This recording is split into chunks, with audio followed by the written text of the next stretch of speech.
హల్లెలూయా. సర్వశక్తిమంతుడైన యేసయ్య నామములో అందరికీ వందనాలు, స్తోత్రం. హల్లెలూయా. ప్రియ దేవుని బిడ్డలారా, ఈ రాత్రికాల సమయమందు పరిశుద్ధ గ్రంథం నుంచి దేవుని మాటలు విందాం.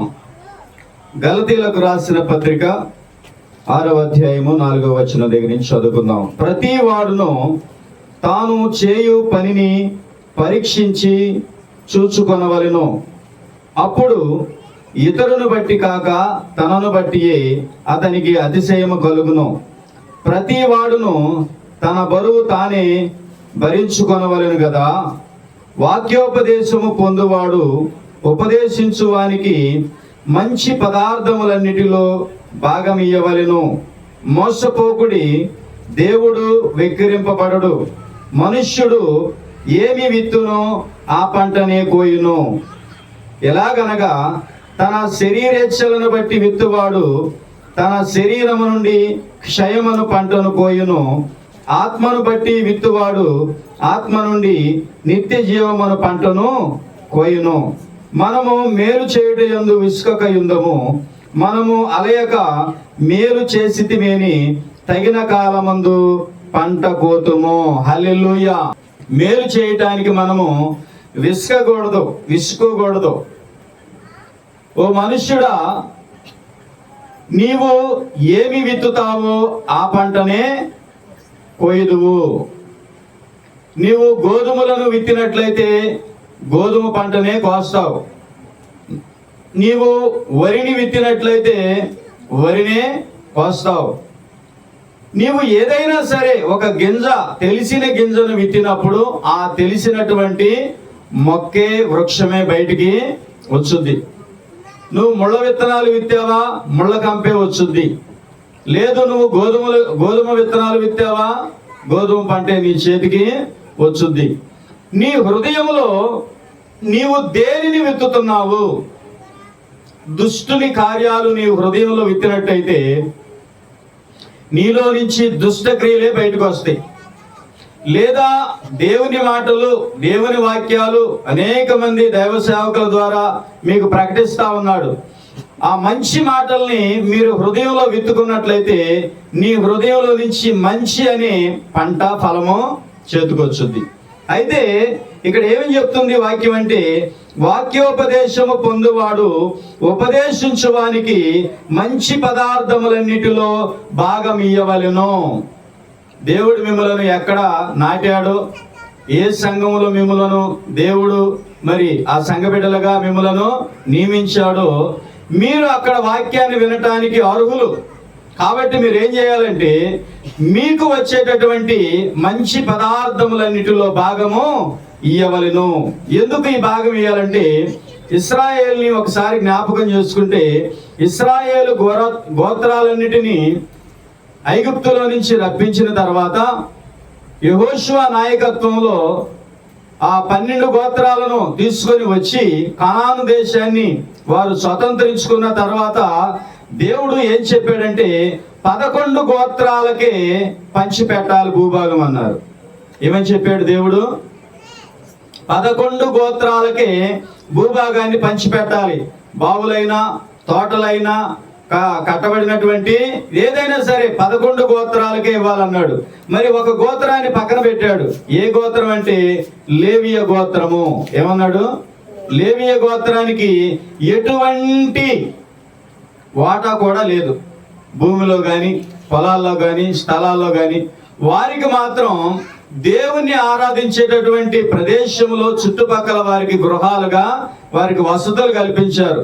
వారికైతే ఏమి లేదంటే అందరికీ ఉన్నట్టు పొలాలు, తోటలు ఏమీ లేవు. ఏమని చెప్తూ ఉన్నాడు దేవుడు అంటే, వీరు నా సొత్తు, వీరు నిరంతరం నిత్యము నాకు యాజకులుగా ఉంటారు. కాబట్టి మీకోసం, మీ కుటుంబాల కోసం, మీ బిడ్డల కోసం వారు మిమ్మల్ని దీవించేవారుగా, ఆశీర్వదించేవారుగా, మీకోసం ప్రార్థించేవారుగా, మీ పక్షాన మీ సమస్యలన్నిటిని వారు నా యొద్దకు తీసుకొచ్చేవారుగా ఉంటారు. కనుక మీరు ఏది తెచ్చినా సరే అది వారికే ఇవ్వాలి. ఎందుకు ఇవ్వాలంట?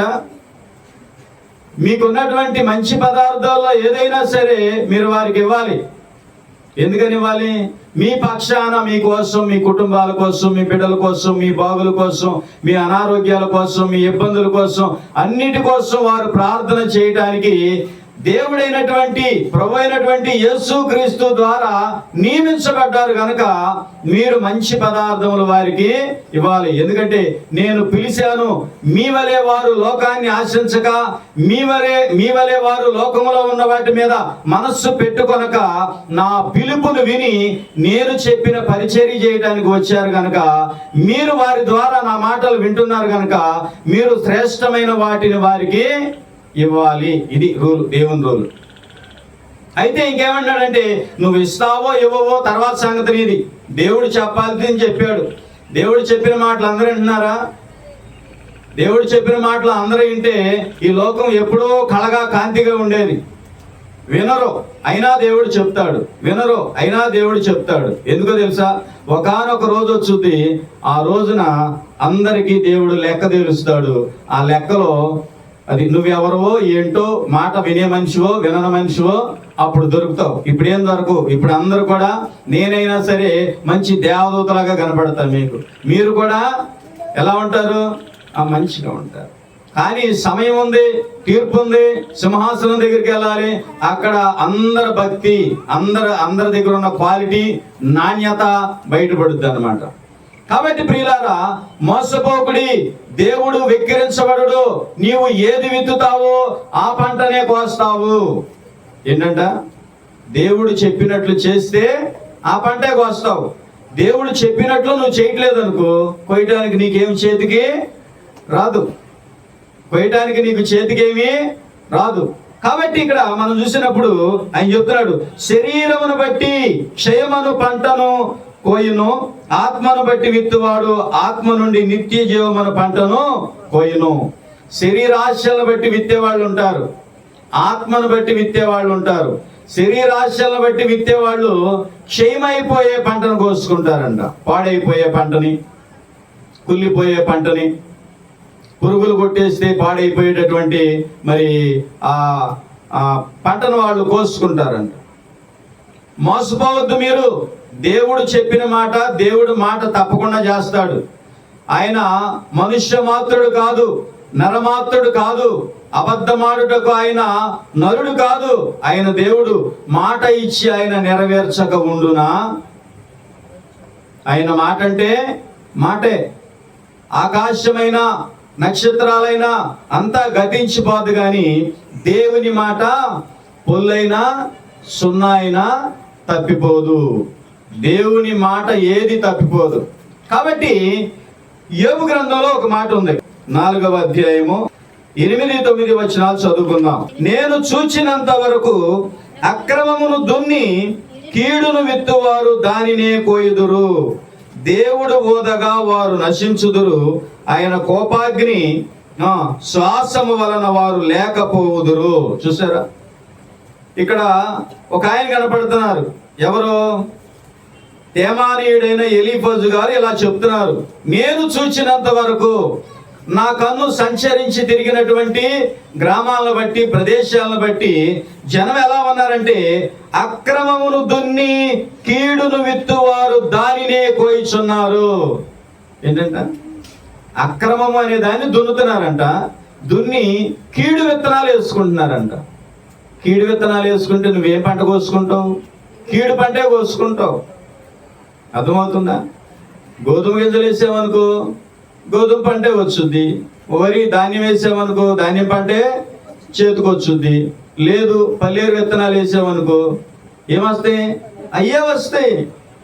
ముళ్ళ విత్తనాలు వేస్తే ముళ్ళే మొలుస్తాయి. ఇక్కడ చెప్తున్నాడు, నేను చూసినంత వరకు చాలా మంది అక్రమము అనే దాన్ని దున్నుకుంటూ కీడు అనే విత్తనాలు వేసుకుంటా ఉన్నారు.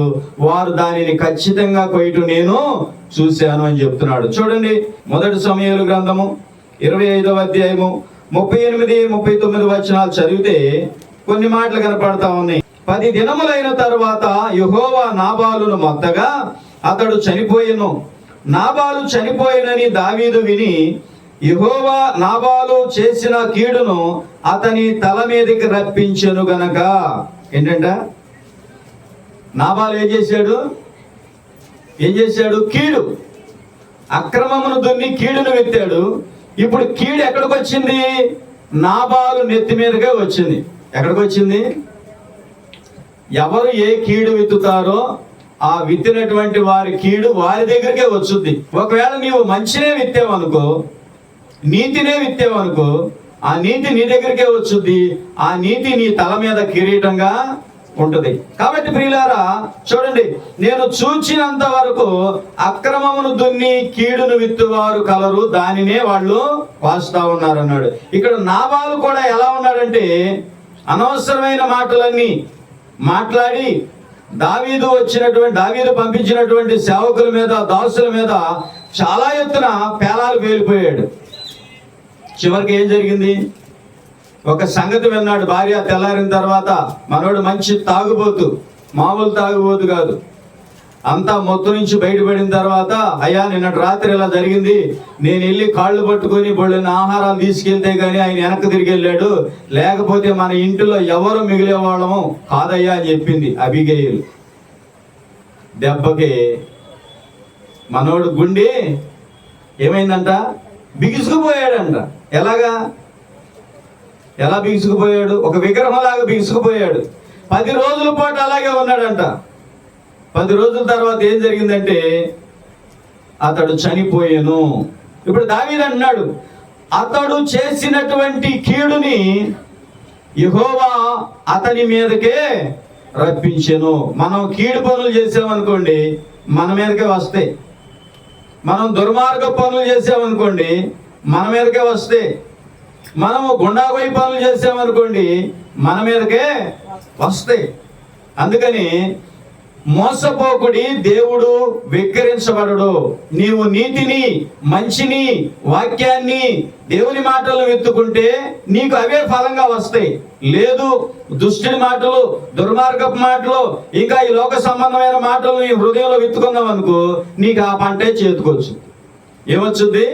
ఆ పంటే నీకు చేతికొచ్చుద్ది. మొదటి సమూయేలు గ్రంథంలో ఉన్నాం, 17వ అధ్యాయము 51వ వచనాన్ని చదువుకుందాం. ఇక్కడ కొన్ని మాటలు ఉన్నాయి.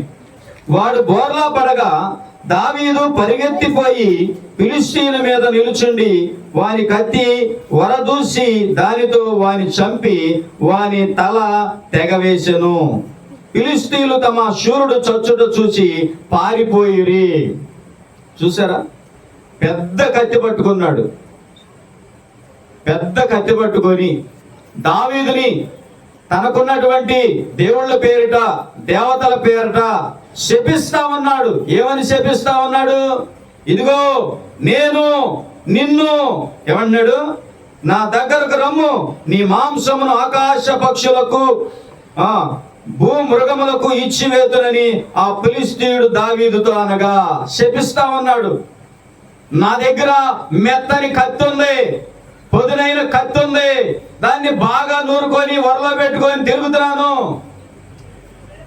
నీకే తెగుద్ది అంటున్నాడు. వాడికి తెగుద్ది అనుకోలా. ఏమనుకున్నాడు?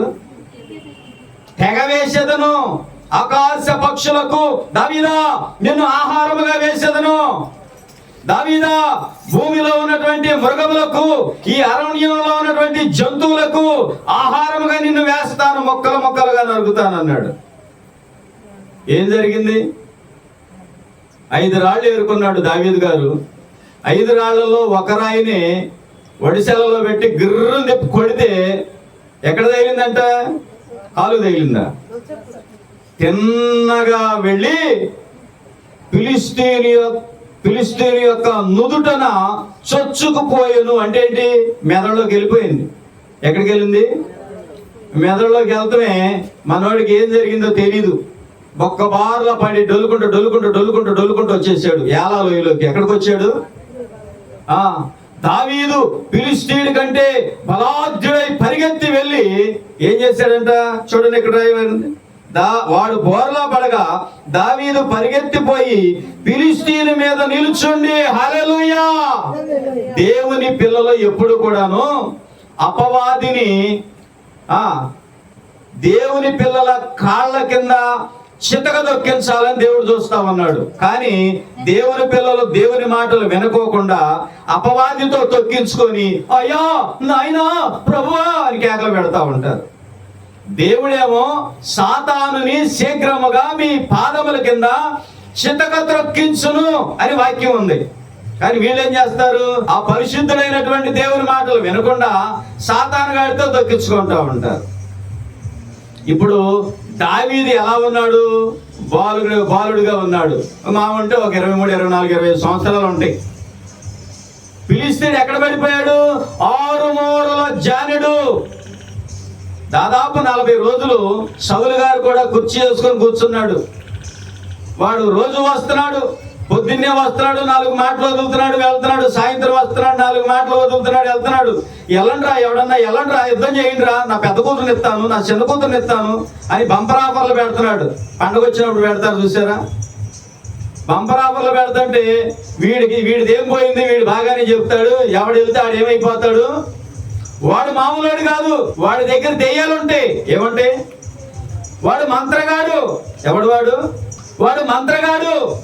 వాడు బాల్యము నుంచి యుద్ధ విద్యలన్నీ నేర్చుకున్నాడు, యుద్ధాభ్యాసం చేశాడు. ఎలా కత్తి తిప్పాలి, ఎలా ఈటి విసరాలి, ఎలా డాలుతో కొట్టాలి, ఎలా కేడంతో కొట్టాలి, ఎలా నరకాలి, ఎలా పొడవాలి, మొత్తం నేర్చుకున్నాడు వాడు. సౌలు గారికి ఏం పోయింది? పెద్ద కూతురుని ఎత్తానంటాడు, చిన్న కూతురుని ఎత్తానంటాడు. ఇల్లునోడు తిరిగి రాడురా, మనకు అనవసరం, మెదలకుండా కూర్చుందాం, మనకు రాదు, ఆయన వెళ్తే మనం వెళ్దామని కూర్చున్నారు. ఎన్ని రోజులు? 40 రోజులు కూర్చున్నారు.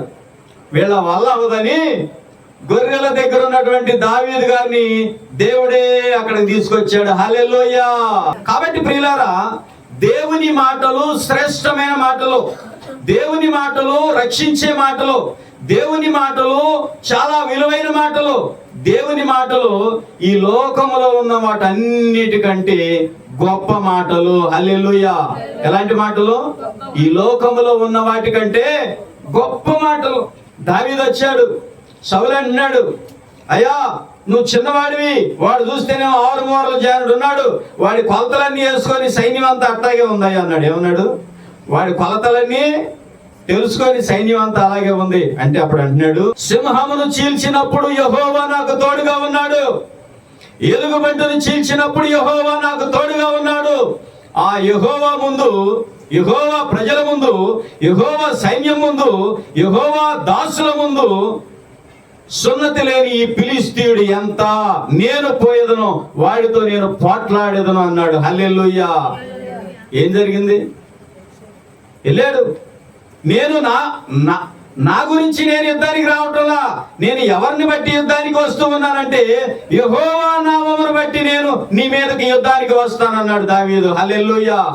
ఎవరి నామము? యెహోవా నామమున నేను వస్తానన్నాడు. ఎప్పుడైతే దావీదు గారు యెహోవా నామమున అంటున్నాడో అతను కూడా ఏమన్నాడు తెలుసా? నా దగ్గర మెత్తన కత్తి ఉంది, 2 పక్కల బాగా నూరుంచా, రా నిన్ను ముక్కల కింద తెగవేసి కాకులకి, గెద్దలకి, అడవిలో ఉన్నటువంటి మృగాలకు నేను ఆహారంగా వేస్తానన్నాడు. ఏం జరిగింది? దేవుని చేతిలో రాయి తగిలింది. హల్లెలూయా. ఏంటి? దేవుని చేతిలో రాయి తగిలింది అంతే. దావీదు పరిగెత్తుకుంటా వెళ్ళి ఫిలిష్తీయుని మీద నిలబడి వాడి వరలో నుంచి తీసి వాడి కత్తితో వాడిని నరికేశాడు. చూసావా? వాడు ఏమనుకున్నాడు?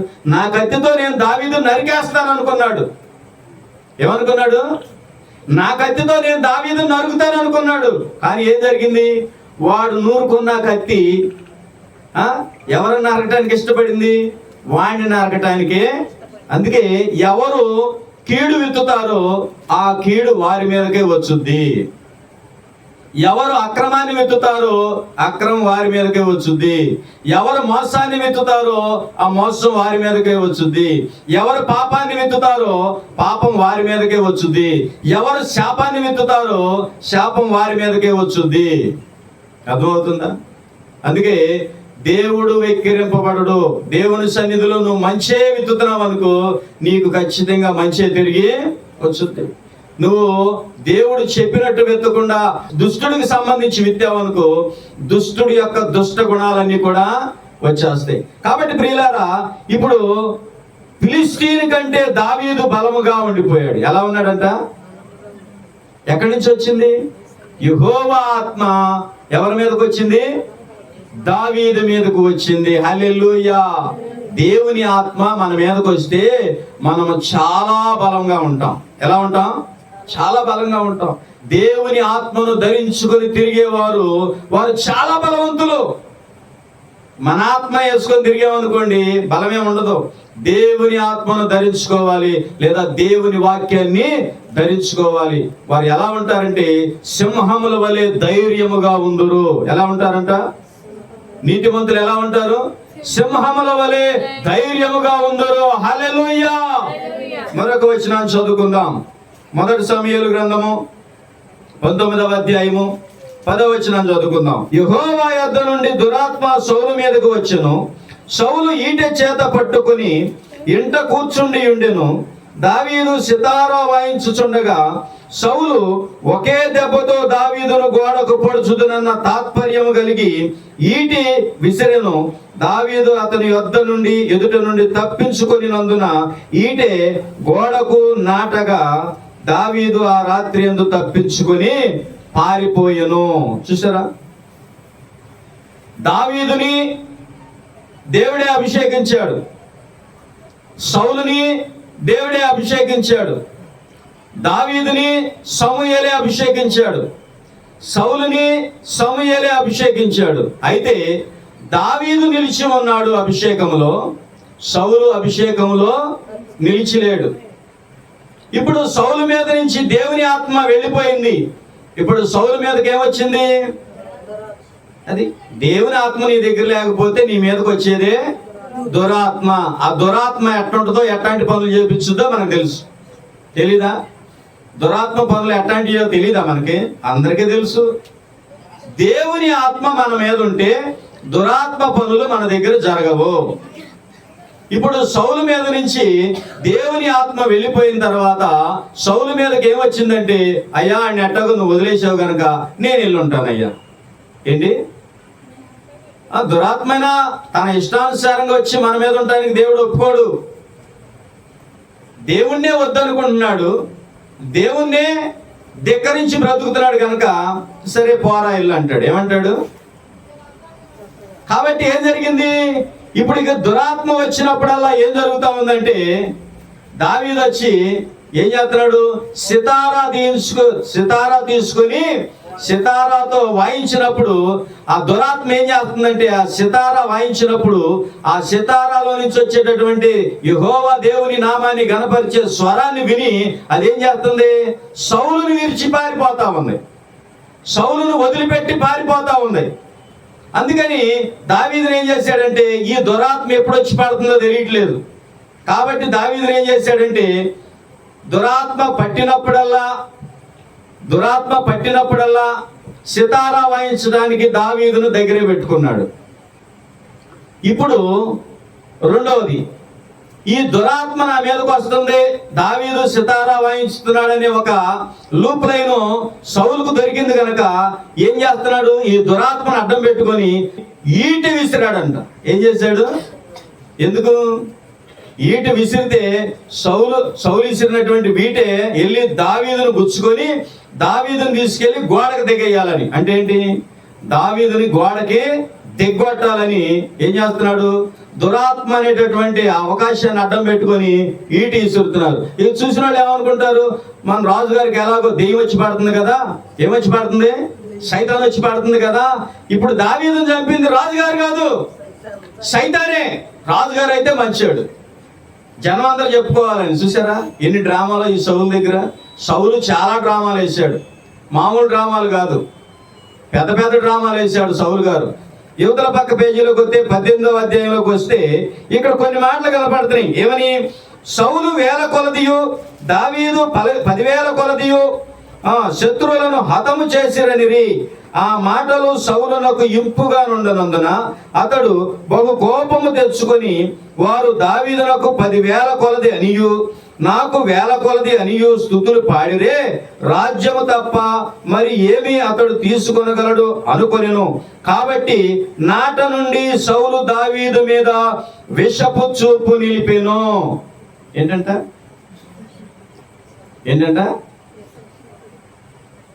ఫిలిష్తీయుని చంపినందుకు ఆ ప్రదేశాల్లో, ఆ గ్రామాల్లో ఉన్నటువంటి స్త్రీలందరూ పాటలు పాడారంట. ఏమని? సౌలు వేల కొలది శత్రువులను హతము చేసెను, దావీదు 10,000 కొలది శత్రువులను హతము చేసెను అని పాట పాడారంట, స్తుతులు పాడారంట. ఇప్పుడు ఆ మాటలు ఎవరికి నచ్చలేదు? సౌలుకు నచ్చల. సౌలుకు నచ్చగా దావీదు మీద ఏ చూపు? విషపు చూపు. విషపు చూపు అంటే ఏంటి? వాడికి సర్పం అయిపోయాడు. ఏమయ్యాడు? సౌలే సర్పము, సర్పమే సౌలుగా మారిపోయాడు. విషం ఎవరి దగ్గర ఉంటుంది? నాగుపాము దగ్గర ఉంటుందని, మిన్నాగు దగ్గర ఉంటుందని, సర్పాల దగ్గర ఉంటుంది విషం అని బైబిల్లో అన్ని చోట్ల రాయబడి ఉంది. బైబిలే చెబుతుంది మనకి. ఇప్పుడు విషపు చూపు నిలిపినంటే పాము ఏం చూపు చూస్తుంది? పాము ఎలికిన తిందామైనా ఏ చూపు చూస్తుంది? ఆప్యాయంగా చూస్తుందా? అనురాగంగా చూస్తుందా? ప్రేమతో చూస్తుందా? జాలితో చూస్తుందా? కరుణతో చూస్తుందా? ఎలా చూస్తుంది? అది దాన్ని కటక్కన కాటేయాలా? అది సావాలా? నేను మింగాలా? విషపు చూపు చూస్తుంది అనమాట. ఇప్పుడు సౌలు ఏమయ్యాడు దావీదు విషయంలో? దావీదు ఎదుట సౌలు కూడా ఒక సర్పంలాగా తయారయ్యాడు. ఏం చూపు నిలిపాడు? విషపు చూపు నిలిపే వాళ్ళందరి దగ్గర ఏముందో తెలుసా? ఆదాము దగ్గర ఉన్నదే ఉంది. ఎవరి దగ్గర?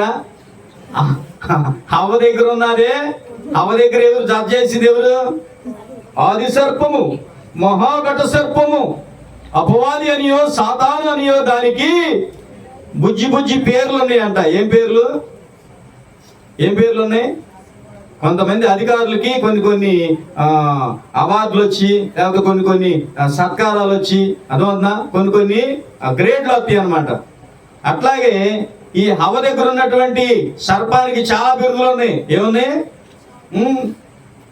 సౌలు చూపు ఎలా ఉందంటే సర్పము చూసినట్టు చూస్తా ఉన్నాడు అనమాట. ఎందుకని? దావీదుని ఎప్పుడు చంపుదునా? అమ్మా ఏమనుకుంటున్నాడు?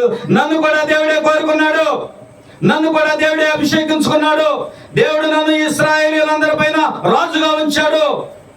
నేనెక్కడ? ఈ గొర్రెలు కాసుకునేవాడు, గొర్రెల దొడ్లో ఉండేవాడు వాడెక్కడ? నాకు వేల కొలదేంటి? వాడు ఇప్పుడే వచ్చాడు, వాడికి అసలు ఏమీ తెలియదు, మేము అసలు సెలెక్ట్ కూడా చేయలేదు, ఏదో వెళ్తానన్నాడని పంపించాం. వాడికేమో 10,000. స్తుతులు పాడతారా? నాట నుండి సర్పపు చూపు నిలిపెను. ఏం చూపు అది? సర్పపు చూపు నిలిపెను. అయితే ఈ నిలిపిన దగ్గర నుంచి ఆయన ఏం చేస్తా ఉన్నాడు? కింద వచ్చిన చూడండి. మరునాడు తెల్లారే దేవుని యొద్ద నుండి దురాత్మ సౌలు మీదకి బలముగా వచ్చినందున, అబ్బా దేవుని ఆత్మ బలంగా వచ్చిందంటే దానికి ఒక సంతోషం ఉంటుంది, ఆనందం ఉంటుంది, ఒక సాటిస్ఫాక్షన్ ఉంటుంది. దురాత్మ కూడా ఎలా వచ్చిందంట? ఎలా వచ్చింది? దురాత్మ కూడా బలంగా వచ్చింది అనమాట. ఇప్పుడు దురాత్మ కూడా బలంగా వచ్చేప్పటికి ఏం జరిగింది? అతడు ఇంటిలో ప్రవచించుచుండగా దావీదు మునుపటిలాగున వీణ చేత పట్టుకొని వాయించెను. ఏం చేస్తాడంట? కొన్ని దురాత్మలు కూడా మనుషుల మీదకి వచ్చి ప్రవచిస్తూ ఉంటాయి. చాలా మంది తెలియని వాళ్ళు ఏమనుకుంటారు తెలుసా? పరిశుద్ధాత్మ అనుకుంటారు. ఏమనుకుంటారు? ప్రవచనాలు చెప్పేటటువంటి ఆత్మలు ఉన్నాయి, దురాత్మలు ఉన్నాయి. ఈ దురాత్మలు చూసి కూడా కొంతమంది అమ్మా దేవుని ఆత్మ వచ్చేసిందమ్మా. ఏమొచ్చేసింది? హల్లెలూయా. ఇక్కడ ఏం జరిగిందంటే చూడండి, దావీదు ఏమన్నాడు? మునిపటిలాగున వీణ చేత పట్టుకొని వాయించెను. ఒకప్పుడు సౌలు చేతిలో ఒక ఈటె ఉండగా దావీదును పొడిచి గోడకు బిగించుదని అనుకొని సౌలు ఆ ఈటెను విసిరెను. అయితే అది తగులకుండా దావీదు 2 మార్లు తప్పించుకొనిను. 2 సార్లు కూడా గోడకి దిగొడదాం అనుకున్నాడు దావీదుని. యెహోవా అభిషేకించిన వారిని నువ్వు చంపాలనుకుంటున్నావంటే నువ్వెవరు? అసలు దుష్టుడా? సౌలు దుష్టుడిగా మారిపోయాడండి. దేవుని మాట వినకుండా, దేవుడు చెప్పినట్లు యుద్ధం చేయకుండా, దేవుడు నడవమన్నట్లు నడవకుండా, ఇంకా దేవుడు అభిషేకించినటువంటి దావీదును చంపాలని సర్పముగా మారిపోయాడు. ఇంకా దావీదును ఏం చేయాలనుకున్నాడంటే గోడకి దిగ్గొట్టాలి. అబ్బా అంటే ఏంటి? గోడకి చచ్చిపోయి దావీదు ఆ ఈటికి ఇరుక్కుపోయి గోడకి ఇట్లా ఏలాడుతుంటే వీడు ఆనందపడతాడు అనమాట. ఎవరు? సర్పమైన సౌలు ఆనందపడతాడు అనమాట. ఎవరో సర్పమైన సౌలు, విషపు చూపు నిలుపుతున్నావు నువ్వు అంటే నీ దగ్గర ఏమన్నట్టు? సర్పం ఉన్నట్టే. సర్పం అంటే ఎవరు? అపవాది ఉన్నట్టే. కాబట్టి ఈ విషయంలో ఏం జరిగింది? 1 సమూయేలు గ్రంథం 31వ అధ్యాయము 8, 9, 10 వచనాలు చదివితే, మరునాడు ఫిలిష్తీయులు హతమైన వారిని దోచుకొని వచ్చి గిల్బోవా పర్వతం మీద పడిపోయిన సౌలును అతని 3 కుమారులను కనుగొని అతని తలను ఛేదించి అతని ఆయుధములను తీసుకొని తమ బొమ్మల గుళ్ళలో జనులలోను జయవర్తమానము తెలియజేయుటకై ఫిలిష్తీయుల దేశములో నలుదిశలా వాటిని పంపిరి. మరియు వారు అతని ఆయుధములను అష్టారోతు దేవి గుడిలో ఉంచి అతని మొండెమును బెత్షాను పట్టణపు గోడకు తగిలించిరి. ఏం జరిగింది? ఏ దావీదునైతే గోడకి దిగ్గొడదాం అనుకున్నాడో, ఏ దావీదునైతే గోడకి తగిలించి ఏలాడే విధంగా ఉంచుదాం అనుకున్నాడో, కొంత సమయం, కొన్ని సంవత్సరాల తర్వాత ఏం జరిగిందంటే అదే సౌలుని, అర్థమవుతుందా, తల తెగవేసి ఆ తలనేమో ఊళ్ళో వాళ్ళకి చూడటానికి పంపించారు. తమ కొడుకుల తలకాయల్ని, తన తలకాయని. ఇప్పుడు ఇతని బాడీని ఎక్కడ తగిలించారంట? ఎక్కడ? బెత్షాను పట్టణపు గోడకు తగిలించిరి. అంటే ఏంటి? జనమందరూ చూడాలని తగిలించారంట. ఓ మనుష్యుడా, నువ్వు ఏది విత్తుతావో దానినే కోస్తావని దేవుడు చెప్తున్నాడు. మనము చెడును విత్తామనుకోండి, చెడే కోస్తాం. మనం అన్యాయమును విత్తితే అన్యాయమే కోస్తాం. మనం కీడును విత్తితే మనం కీడే కోస్తాం. గొలియాతు ఏమన్నాడు? నా దగ్గరున్న మెత్తని కత్తితో నిన్ను నరుకుతా, కాకులకి గెద్దలకి వేస్తా, అడవిలో ఉన్నటువంటి జంతువులన్నిటికీ వేస్తా అన్నాడు. చివరికి ఏం జరిగింది? వాడే దిగిపోయాడు. సౌలు కూడా ఏం చేశాడు? గోడకి దిగ్గొడదాం అనుకున్నాడు దావీదుని. కానీ ఎవరు ఏలాడబడ్డారు గోడకి? ఎవరు? కీడు విత్తడానికి వెళ్ళే వాళ్ళందరూ ఆ కీడుతోనే ఆగిపోతారు. కాబట్టి ప్రియులారా, దానియేలు గ్రంథం 6వ అధ్యాయము 24వ వచనం చదువుకుందాం. పరిశుద్ధ గ్రంథం నుంచి. రాజు ఆజ్ఞ ఇయ్యగా దానియేలు మీద నింద మోపిన మనుష్యులను వారు తోడుకొని వచ్చి సింహముల గుహలో పడద్రోసిరి. వారిని, వారి కుమారులను, వారి భార్యలను పడద్రోసిరి. వారు ఆ గుహ అడుగునకు రాకమునిపే సింహముల పాలైరి. సింహములు వారి ఎముకలను సహితము పగుల కొరికి పొడి చేసెను. చూసారా? రాజుగారి దగ్గరికి వెళ్ళి దొంగ నాటకాలు వేసి, అయ్యా నువ్వే గొప్పవాడివి, నువ్వే దేవుడివి, ఎవరైనా సరే నిన్ను తప్పించి ఎవరు సేవించడానికి వీల్లేదని ఒక ఆజ్ఞ పుట్టించి, అర్థమవుతుందా, రాజు ఉంగరంతో దానికి ముద్ర వేయించి వీళ్ళ నాటకాలు.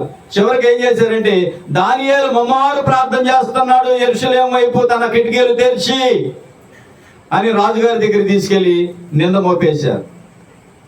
దానియేలు ఏం జడవలా బెదరలా, ఆయన చేసుకుని ఆయన ప్రార్థన చేసుకున్నాడు. ఆయనకుండే దేవుడు బలవంతుడని దానియేలుకి తెలుసు. ఏది ఏమైనప్పటికీ రాజుగారు విడిపించాలని పొద్దు నుంచి సాయంత్రం దాకా ప్రయాసపడ్డాడంట. రాజు దగ్గరకు వచ్చి వీళ్ళు ఏం మాట్లాడుతున్నారు తెలుసా? చూడండి 15వ వచనంలో. ఆ మనుష్యులు దీన్ని చూసి రాజసన్నిధికి సందడిగా కూడి వచ్చి, రాజా, రాజు స్థిరపరిచిన ఏ శాసనము గాని తీర్మానము గాని ఎవడును రద్దుపరచజాలడు. ఇది మాదీయులకును పారసీకులకును విధి, తమరు తెలుసుకొనవలెననిరి. ఏంటి? నువ్వేంటో పొద్దు నుంచి ప్రయాసపడుతున్నావు దానియేలును విడిపించాలని. నువ్వు తెలుసుకోవాలి, నువ్వే రాజువి, నువ్వే దాన్ని ఆజ్ఞించావు. దీన్ని రద్దుపరచడం నీ వల్ల కూడా అవ్వదు. రాజుగారి గురించి కూడా చూస్తే పైన చూడండి చక్కగా రాశాడు. ఏమన్నాడు? సూర్యుడు అస్తమించు వరకు అతనిని విడిపించుటకు ప్రయత్నం చేశాను. చేసేది ఏం లేదు. దానియేలు గారిని తీసుకెళ్లి ఆ సింహాల గుహలో వేశారు. ఏం చేశారు?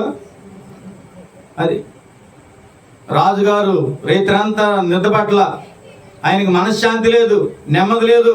దానియేలు నీతిమంతుడు, దేవతల ఆత్మ కలిగిన వాడు, అతి శ్రేష్టమైన బుద్ధి కలిగిన వాడు, చాలా పరిశుద్ధుడు అని విశ్వాసంతో రాజుగారు పొద్దున్నే ఆ గుహ దగ్గరకు వచ్చి, దానియేలు నీవు సేవించుచున్నటువంటి నీ దేవుడైనటువంటి యెహోవా నిన్ను రక్షించగలిగినా అన్నాడు. హల్లెలూయా.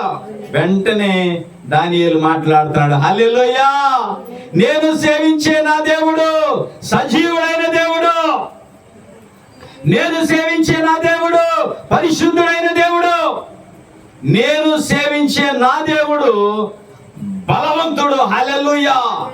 ఎంతటి బలవంతుడు అంటే సింహముల నోళ్లను మూయించెను. సింహాల నోళ్ళు ఎవరన్నా మూయించగలుగుతారా? సింహాల నోళ్ళు మూయించే వాళ్ళు ఎవరన్నా ఉన్నారా? మీరు ప్రశాంతంగా ఉపవాసం ఉండండి. దానియేలు బయటికి వెళ్ళిన తర్వాత, దానియేలు ఒకడైతే మీకు కరెక్ట్ కాదు. దానియేలు బయటికి వెళ్ళిన తర్వాత మీ కడుపారా తినడానికి నేను సిద్ధం చేసిన ఆహారము వస్తుంది అని చెప్పాడు దేవుడు. హల్లెలూయా. దానియేలుతో పాటు ఆయన ఉన్నాడా లేదా? ఉన్నాడు. ఆయన ఉన్నాడు. ఆయన దూత అక్కడ ఉంది. ఉండండి, కామ్గా ఉండండి, పొద్దున్నే మీకు మంచి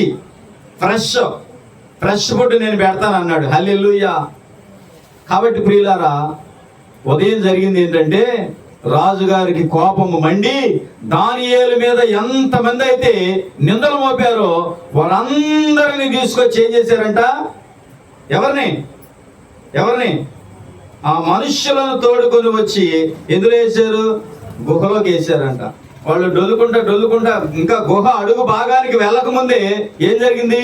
సింహాలు మధ్యలోనే ఎగబడి వాళ్ళని చీల్చివేసి వాళ్ళ ఎముకలను కూడా పటపట పటపట పటపట పటపట పొడి చేసెను. హల్లెలూయా.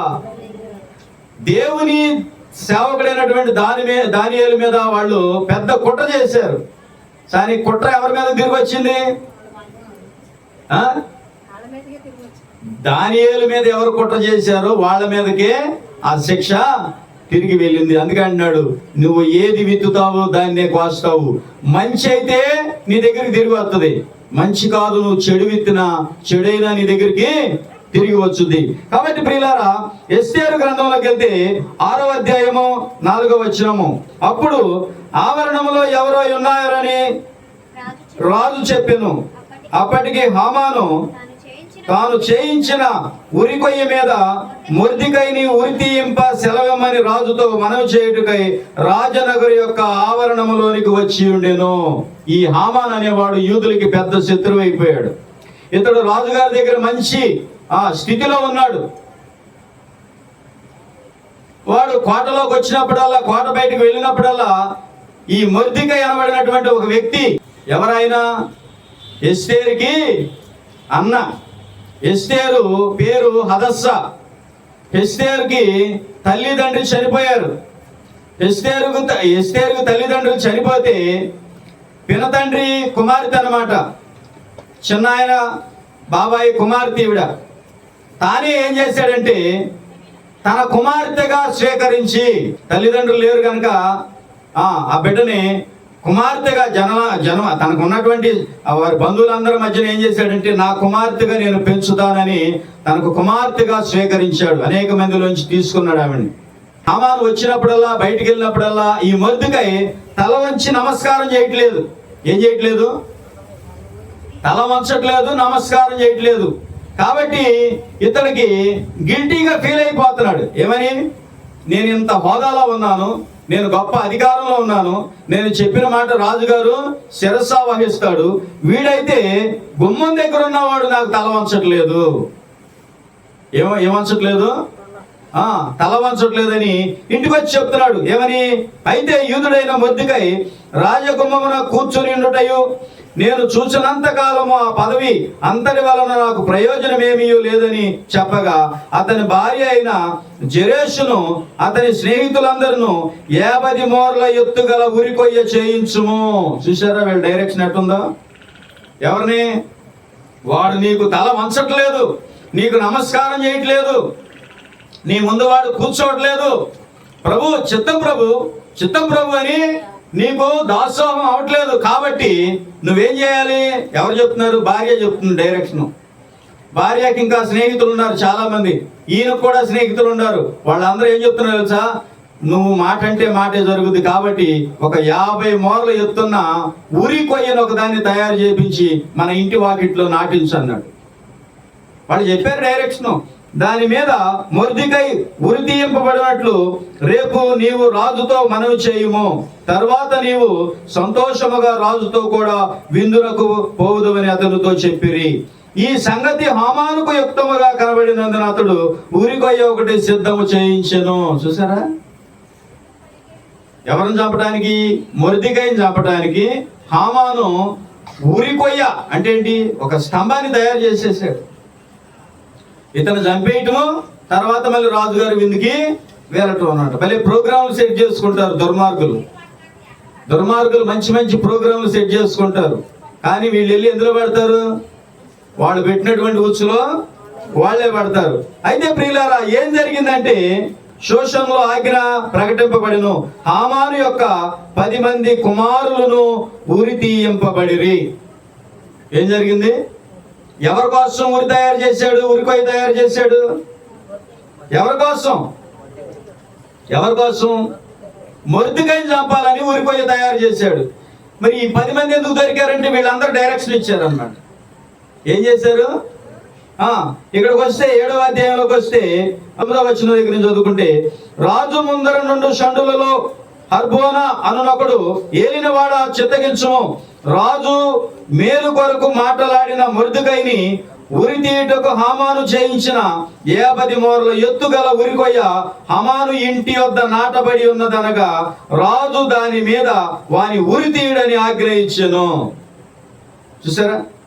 కాగా హామాను మొర్దెకైకి సిద్ధము చేసిన ఉరికొయ్య మీద వారు అతనిని ఉరి తీసిరి.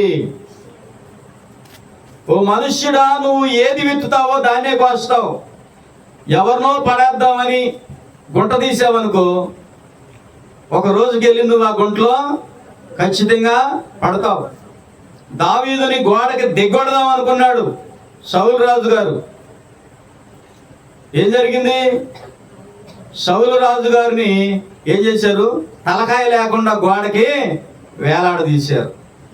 అర్థమవుతుందా? కాబట్టి చాలా జాగ్రత్తగా దేవుడు చెప్తున్నాడు. దానియేలుని సింహాలకి ఆహారంగా వేయాలనుకున్నారు వాళ్ళందరూ, పెద్ద కుట్ర చేసి. ఏం జరిగింది? దానియేలుకి వేయాలనుకున్నారు, కానీ తిరిగి వీళ్ళకై పడింది. వీళ్ళే ఎక్కడికి వెళ్ళారు? సింహాల ఆకలి తీర్చడం కోసము సింహముల గుహలోకి వెళ్ళారు. హల్లెలూయా. ఇప్పుడు మొర్దెకైని హామాను అనేటటువంటి ఒక వ్యక్తి ఏం చేయాలనుకున్నాడు? ఉరి తీయించాలనుకున్నాడు. ఇంకా పెద్ద కుట్ర ఏంటి తెలుసా? యూదులందరినీ చంపేయాలని, ఎక్కడ యూదులు నివసిస్తున్నారో వాళ్ళందరికీ ఫలానా తారీఖు ఫలానా టయానికి యూదులందరూ చంపబడాలని రాజు ఉంగరం తీసుకొని ముద్రేసి పంపించాడు. చూసారా? మనము ఏది కీడు విత్తుతామో ఆ కీడు ఖచ్చితంగా మన మీదకి వచ్చుద్ది. ఫిలిష్తీయుడు దావీదు దగ్గరికి వచ్చి మాట్లాడుతున్నాడు, ఏయ్ కర్ర తీసుకొని నా మీదకి వస్తున్నావు కుక్కనా, రా దగ్గరికి రా, మెత్తన కత్తి ఉంది నా దగ్గర, ముక్కలు చేసి కాకులకి గెద్దలకి వేస్తానన్నాడు. చివరికి ఏం జరిగింది? వాడు పలికిన మాట వాడే అనుభవించాడు. హల్లెలూయా. ఎవరు పలికిన మాట వారే అనుభవిస్తారు. కాబట్టి ప్రియులారా, ఇక్కడ చూసామనుకోండి, 2వ సమూయేలు గ్రంథము 17వ అధ్యాయము 1, 2, 3 వచనాలు చదివితే ఇక్కడ కొన్ని మాటలు ఉన్నాయి. ఇక్కడ అబ్షాలోము దావీదు మీదకి దండెత్తి లేచాడు. దావీదు అబ్షాలోము కుమారుడు కాబట్టి ఏం చేయలేని స్థితిలో ఆయన ప్రార్థన చేసుకుంటా అబ్షాలోము ఎదుటి నుంచి దావీదు తనకున్న పరివారంతో బయటికి వెళ్ళిపోయాడు. ఇప్పుడు ఇక్కడ ఒకడున్నాడు, వాడు అంటున్నాడు, దావీదు అలసట నుండి బలహీనముగానున్నాడు గనుక నేను అతని మీద పడి అతని బెదిరించిన ఎడల అతని యొద్దనున్న జనులందరూ పారిపోవుదురు, రాజును మాత్రం హతము చేసి జనులనందరినీ నీ తట్టు త్రిప్పెదను. ఎవరు? వీడి పేరేంటి? అహితోపేలు. అబ్షాలోమా, నువ్వు నా మాట విన్నట్లయితే, నేను అడిగినటువంటి సైన్యాన్ని నువ్వు నాకు ఇచ్చినట్లయితే, ఎందుకంటే ఈ అహితోపేలు చెప్పింది ఏదైనా అలాగే జరుగుతుంది, దేవుడి మాటలాగా జరుగుతూ ఉందంట. ఎవరి మాటలాగా? యెహోవా ప్రవక్త ఉన్నాడు కదా. ఎవరైనా యెహోవా ప్రవక్త ఎవరు? సంఖ్యాకాండంలో కనపడతా ఉంటాడు. సిప్పోరు కుమారుడైన బాలాకు బేయారు కుమారుడైన బిలాము పలికినట్లే జరుగుతా ఉందంట. ఈ అహీతోపెలు చెప్పిన ఏ ఆలోచన అయినా దేవుని ఆలోచనలాగా కనపడుతుంది అనమాట. ఇప్పుడు అడుగుతున్నాడు, నీ తండ్రి బలహీనంగా ఉన్నాడు, నీ తండ్రితో ఉన్న వారంతా కొద్దిమందే, కానీ నువ్వు అడిగినట్లు నాకు సైన్యాన్ని ఇస్తే నేను వెళ్ళి వాళ్ళ మీద పడి బెదరేస్తా, వాళ్ళందరూ పారిపోతారు, నీ తండ్రి ఒక్కడే నాకు దొరుకుతాడు, కాబట్టి నీ తండ్రి ఒక్కడిని నేను చంపి ఈ జనులందరినీ నీ తట్టు తిప్పుతానన్నాడు. ఏమన్నాడు? రాజ్యం కోసమే కొడుకు కొట్టుకులాడుతున్నాడు. ఏం కావాలంట కొడుక్కి? దావీదైనట్టు నువ్వు అవ్వచ్చుగా, రాజు అవ్వచ్చుగా. ఇది అవదో, దావీదైనట్టు అవరో, దోసుకొని కుర్చీలా కూర్చుందాం అనుకుంటారు గుండా బయలు. ఎట్లాంటి వాళ్ళు? అబ్షాలోం లాంటి వాళ్ళు ఏమన్నా నిలిచారా? వాడికి అందమైన జుట్టు ఉందంట, వాడికి సంవత్సరం కత్తిరేసేవాళ్ళంట. అర్థమవుతుందా? దాదాపు అక్కడ రాజు తూనికను బట్టి 8 తులాలు 20 తులాలు 8 తులాలు వచ్చేదంట. చివరికి ఆ జుట్టు ఏమైందంటే గాడిద ఎక్కడికి వెళ్ళింది? మస్తకి వృక్షం కిందకి పరిగెత్తిందంట. వీడు జుట్టు ఏమైందంటే ఆ కొమ్మలకు ఇరుక్కుపోయి గాడిద వెళ్ళిపోయింది. వీడు ఏలాడుతున్నాడు. ఎట్టా? చెట్టుకు కాయ ఏలాడినట్టు, సొరకాయ ఏలాడినట్టు, బీరకాయ ఏలాడినట్టు ఏలాడుతున్నాడు. యోవాబు దగ్గరికి వెళ్ళి గురి చూసి మరి గుండెకాయ కొట్టాడు. ఎక్కడ కొట్టాడు? వీడి గుండెకాయ మంచిది కాదు, వీడి హృదయం మంచిది కాదు. తండ్రినే చంపాలనుకున్నాడు. తండ్రి భార్యలను, తండ్రి ఉపపత్తులను మేడ మీద వేసుకొని పాడు చేశాడు. వీడి హృదయం మంచిది కాదు, దొరికేవరు నువ్వు అనుకున్నాడు. అంతే, గురి చూసి గుండెకే వేసి కొట్టాడు. అర్థమవుతుందా? కాబట్టి ఇప్పుడు అహీతోపెలు దగ్గరికి వెళ్దాం. ఈ అహీతోపెలు చెప్పినటువంటి మాటను పక్కన పెట్టి ఇంకొక ఆయన మాట కూడా తీసుకున్నారు. ఇప్పుడు వీళ్ళేమనుకున్నారంటే ఇంకొక ఆయన ఏం చెప్పాడు? మీ తండ్రి మామూలుడు కాదు, సింహము గుండె వంటి వాడు. ఎలాంటి వాడంట? పిల్లలు బాగొట్టుకున్న ఎలుగుబంట్ల వల్లే ఉన్నారు వాళ్ళు. నీ తండ్రి మామూలుడు కాదు అని చెప్పేటప్పటికి మళ్ళీ ఆలోచనలో పడ్డారు. ఏది ఏమైనప్పటికీ ఏం జరిగిందంటే అహీతోపెలు చెప్పిన ఆలోచన జరగలేదు కనుక వాడు ఏం చేశాడు? 23వ వచనం చదవండి. అహీతోపెలు తాను చెప్పిన ఆలోచన జరగకపోవడం చూచి గాడిదకు గంత కట్టి ఎక్కి తన ఊరనున్న తన ఇంటికి పోయి తన ఇల్లు చక్కబెట్టుకొని ఎవరెవరికి ఏమేమి భాగాలు ఇవ్వాలో, ఎవరెవరికి ఎక్కడ పొలాలు ఇవ్వాలో, ఎవరెవరికి ఎక్కడెక్కడ ఇల్లు ఇవ్వాలో ఇచ్చేసి చూడండి ఉరిపోసుకొని చనిపోయాను. ఏం జరిగింది? ఉరిపోసుకొని చనిపోయాను అంటే ఏంటి? నేను అన్నది జరగట్లా, నేను చెప్పింది జరగట్లా, నా మాట ఎవడేంట్లా. అర్థమవుతుందా? నన్ను తీసేశారు. అర్థమవుతుందా? ఏ దావీదునైతే చంపుతానన్నాడు, ఏ రాజునైతే చంపుతానన్నాడు, ఏ ప్రవక్తనైతే చంపుతానన్నాడు, ఏ అభిషక్తునైతే చంపుతానన్నాడు, ఏ యాజకుడినైతే చంపుతానన్నాడు, వాడు ఎక్కడికి వెళ్ళి ఏం చేశాడు? వాడే చచ్చిపోయాడు. ఏమైంది? వాడే చచ్చిపోయాడు.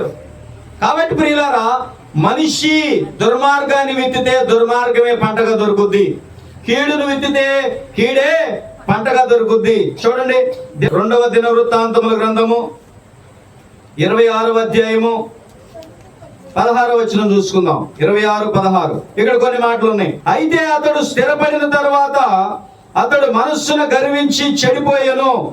అతడు ధూపపీఠము మీద ధూపము వేయుటకై యెహోవా మందిరములో ప్రవేశించి తన దేవుడైన యెహోవా మీద ద్రోహము చేయగా. ఎవరు? రాజైన ఉజ్జియా. ఎవరైనా? రాజైన ఉజ్జియా. చూడండి, వారు రాజైన ఉజ్జియాను ఎదిరించి, ఉజ్జియా, యెహోవాకు ధూపము వేయుటకై ప్రతిష్ఠింపబడిన అహరోను సంతతి వారైన యాజకుల పనియే గాని నీ పని కాదు. నువ్వు రాజు అంతవరకే, పరిపాలన చేయి, పెత్తనం చేయి, ఏదన్నా పక్క రాజ్యాలతో యుద్ధం ఉంటే యుద్ధం చేయి, అంతవరకే. కానీ యెహోవా సన్నిధిలో మమ్ములను యాజకులుగా నియమించాడు, ధూపము వేసే పని మాది, ఈ పని నీది కాదు అని ధైర్యవంతులైనటువంటి యాజకులు చెప్పారు. అయినా సరే ఇతగాడు వినలా. ఏం చేశాడు ఇతగాడు? ఏముంది అతని దగ్గర? పవర్ ఏముంది? I am the king of the Israel అంటున్నాడు. ఏమంటున్నాడు?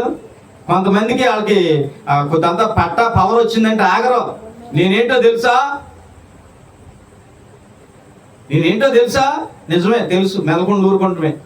కాబట్టి ప్రియులారా, ఇక్కడ చూడండి, ఉజ్జియా ధూపము వేయుటకు ధూపార్తి కత్తిని చేత పట్టుకొని రౌద్రుడై యాజకుల మీద కోపము చూపెను. ఏంటి? దేవునికి ధూపం వేసే పని నీదా? నువ్వు రాజువి. అనేక వ్యవహారాలు చేసే హృదయం నీ దగ్గర ఉంటుంది. అనేక ప్లాన్లు వేసేటటువంటి తలకాయ నీ దగ్గర ఉంటుంది. అనేక మంది రక్తాన్ని చిందించిన చేతులుగా పాదాలుగా నీ ఉంటాయి. నువ్వు ధూపం వేస్తావా? నువ్వు ధూపం వేయడానికి అర్హుడువా?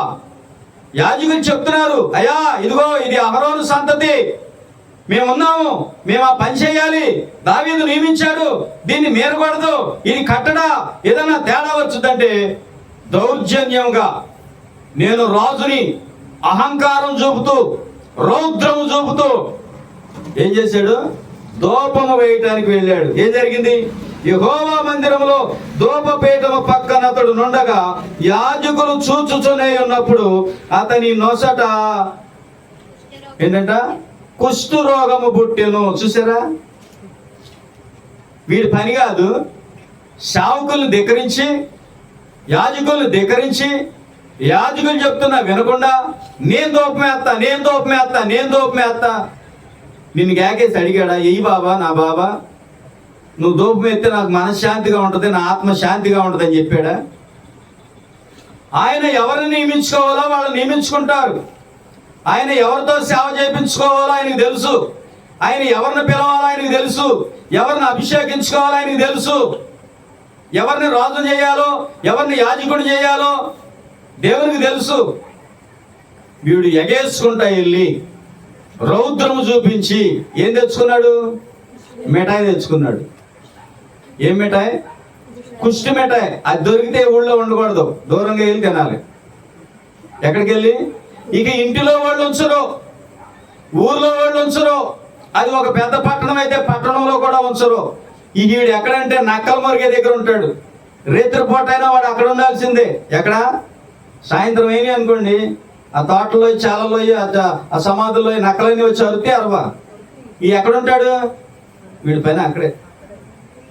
వీడు చనిపోయేంత వరకు యెహోవా మందిరంలోకి రాకుండా వీడు ఆ కుష్టి వ్యాధితోనే ఉండి చనిపోయాడు. చూసారా? దేవుని సేవ చేయటం నీ పని కాదు. దేవునికి ధూపం వేయటం నీ పని కాదు. నీవు రాజువి, నీవు రాజుగా ఉండు, మా పనిని మేము చేస్తామంటే దైవజనుల మీద, దేవుని సేవకుల మీద, యాజకుల మీద రౌద్రం చూపించాడు. ఏమిత్తాడు? అహంకారం చూపించాడు, అధికారం చూపించాడు, రౌద్రాన్ని చూపించాడు. కాబట్టి ఏం దొరికింది? గెహాజీకి దొరికింది. ఎవరికే? వాడు ఇన్ని సంవత్సరాలు ఎలీషా గారితో ఉన్నాడు. ఏమి ఆశించాలో ఏమి వద్దనుకోవాలో వాడికి అర్థం కాల. బాబుకి గబా గబా గబా వెళ్ళాడు, తెచ్చుకున్నాడు. వాడు తెచ్చుకున్నాడా? వాడి ఇంటి మొత్తానికి తెచ్చిపెట్టాడు. హల్లెలూయా. అందుకే ప్రియులారా, నేను చూచినంత వరకు అక్రమమును దున్ని కీడును విత్తిన వారు దానినే కొయ్దురు. అందుకే దేవుడు చెప్తూ ఉన్నాడు, ఇలా కీడును విత్తిన వారు కీడు తెచ్చుకున్నప్పుడు నువ్వు మంచి విత్తావనుకో మంచి రాదా? నువ్వు కానుకలు విత్తావనుకో కానుకలు రావా? నువ్వు శ్రమను విత్తావనుకో నీ కష్టం రాదా? దేవునిలో మంచి పని చేయండి. దేవునిలో మంచి పని చేస్తే ఖచ్చితంగా వచ్చుది. ఇప్పుడు విన్నదంతా కూడా కీడును విత్తిన వారు కీడే తెచ్చుకున్నారు, మంచిని విత్తిన వారు మంచి తెచ్చుకుంటారు. దేవుడి మాటలు మన హృదయాల్లో స్థిరపరచును గాక. ఆమేన్.